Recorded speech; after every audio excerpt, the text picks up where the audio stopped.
For those of us who don't agree with homosexuality, how can we still make you as an individual feel loved and accepted? It's basically about treating someone as a human regardless of sexual preference.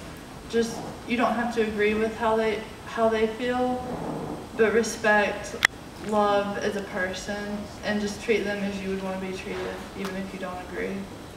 How do you feel at Mercer as an LGBT student?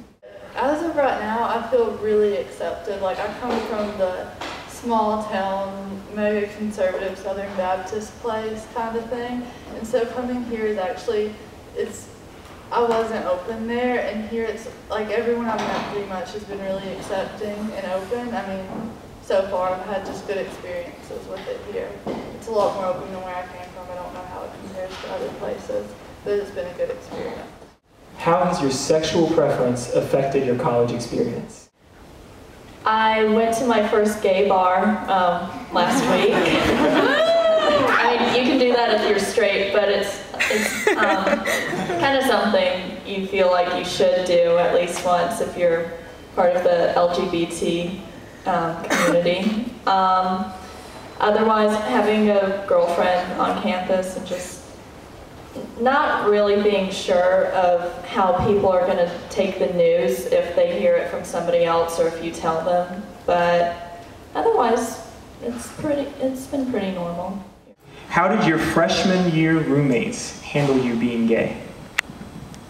Okay, I got super lucky, and it was really kind of awkward how this happened. I was at lunch one day with people, because my roommate is, obviously in my UMV class, and I was sitting there, and this girl in my UMV class turns to my roommate and goes, "So, how do you feel about Seth being gay?" And I hadn't told him yet, so that was pretty awkward. And, he was like, "I don't really know," and I was just like, okay, I'm just going to take this moment right here to clear the air and just say, and I was like, I just want to let you know that just because I'm gay doesn't mean that I'm attracted to every male I see, and I understand that there's a boundary between someone who's my roommate and someone who I'm sexually attracted to.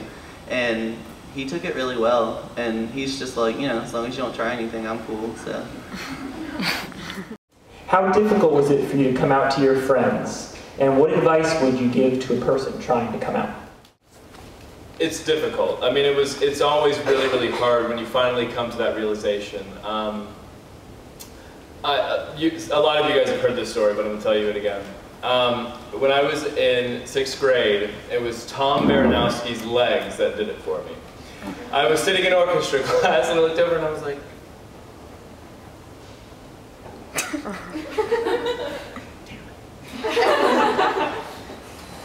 I like his legs, y'all! And I was like, oh no, oh shit, what am I going to do? You have to make sure that you're okay with it first, honestly. Like, you have to make sure that you know that you're good with it, that you don't have any issues with it, that you are who you are and you're ready to be who you are, And when that's it, then it'll happen. I mean, it'll happen slowly. You'll tell somebody close to you and then the word will spread and that will happen, so. But it'll happen, no worries.